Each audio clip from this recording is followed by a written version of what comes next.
I knew I needed experience. I needed experience, I needed practice, and I needed testimonials. So at the beginning, my fee was a testimonial. It has scaled since then.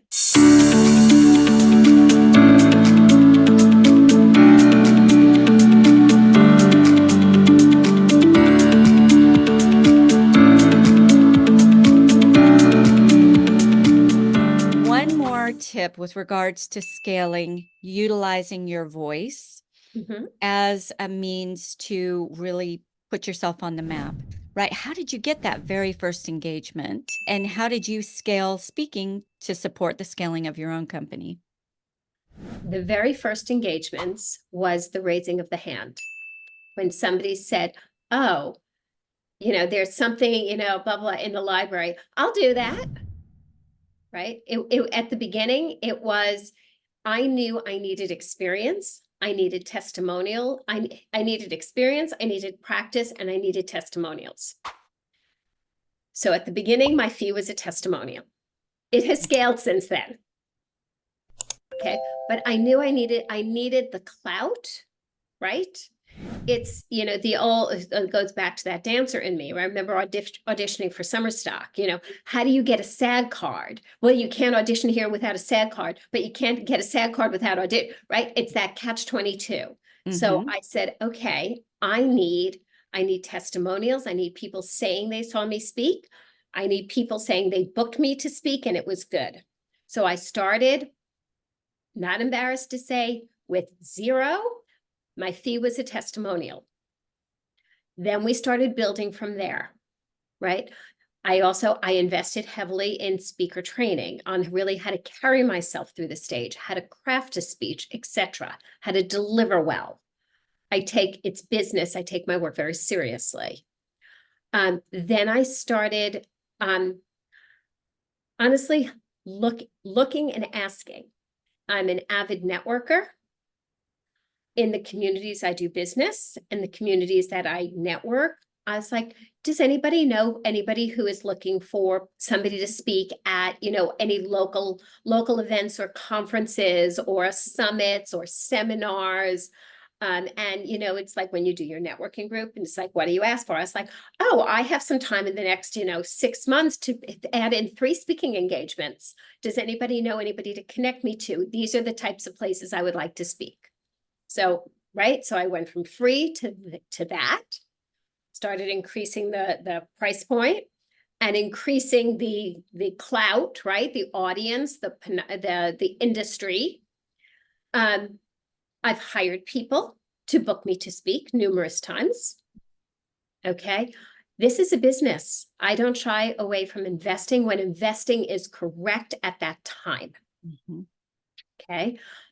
So I think, and I am avidly connected to a lot of other speakers, and we're constantly talking and passing things around.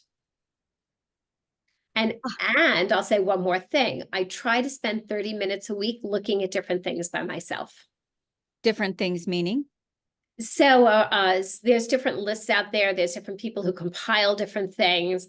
Like go out and see what is there anything that I'm not aware of? Is it, oh, this is, I do a lot of work in the legal space, in the finance space, in the technology space. What is going on in those industries? When are there conferences? Right? If they're 6 months away, what should I be on? I was just looking at something that's in New York City in September. I'm like, who's the contact? How should I be reaching out to this person? That makes a ton of sense. So I am, and my clients, my relationships with my clients, when I mention to my clients, they're involved in organizations and associations. This is so brilliant. So you're not, you're a successful businesswoman. You're not just crossed arms, kicking back, waiting for the opportunities to come to you, right? That's incredible. That's amazing. I'll always say, like, when I stop learning and when I stop doing is the day that I kind of lay down and I'm done for life. One of my team members the other day said, Ivy, you run on a pretty high voltage. And I'm like, yeah, I've always had a high energy. I just, opportunities are presented to us an enormous amount. we don't see them if we're not out avidly looking for opportunities. Mm-hmm. I truly, truly believe it. That's that connection of us taking the actions and opportunities being present out there. If we're sitting back, we're not taking the action, we don't see anything. And Right. hence there are no opportunities. And the fact that you said the fee was your testimonial.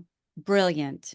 Right. There are still ways to monetize. You get host checks, and then 100%. you can have audience monetization, right? So even in those early days, there's still ways to do that, but that you weren't so above it that you didn't know the value of a testimonial. And then you also said It that was you the testimonial was that was as much in that point. That was a bigger paycheck than anything else I needed right then, because without that, I couldn't do anything. I right. couldn't go from $100 to 500, 1,000 to 5,000 to 10. I couldn't have done anything without that. That was what gold. That was what diamonds in that moment. Yes.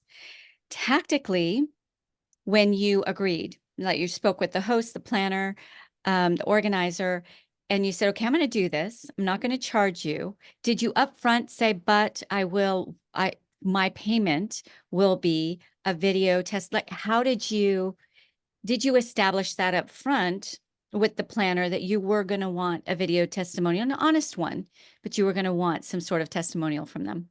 Yes, What was absolutely. what were your words? What did you say? I would look at them. So we're both business people. Yeah, and that's how I open this up. Yeah, we're both business people. And you usually get like some kind of crack of a smile and say, so I'm happy to do this. And you do know I would normally charge. What if we create a special category that doesn't hit the bank, but hits somewhere else? So if I ask you to do a testimonial or a video testimonial, that would be my payment. Would that work with you? They're so happy that they're not paying you, to be very honest. Like, oh, got another one in. We don't, we had a budget. We have 5 speakers. We had a budget for $500. So we really have $500 to give the best person. We have to get the rest of the other 4 in for nothing. How are we going to do that? You have to, first of all, you have to have the integrity within yourself to know your value. You're between the writing, the practicing, the going, the prep, etc. And when people say to me, well, you'll make money from the audience. And I smile at them, I say, yes, I will. That has nothing to do with me coming out and doing that. Right. Knowing your value. That's it. You have to know your value. And you established that up front. It wasn't an afterthought. It wasn't oh, I hope they'll give me a testimonial. You had them commit ahead of time. Brilliant. So brilliant. And I think you get better testimonials out of that.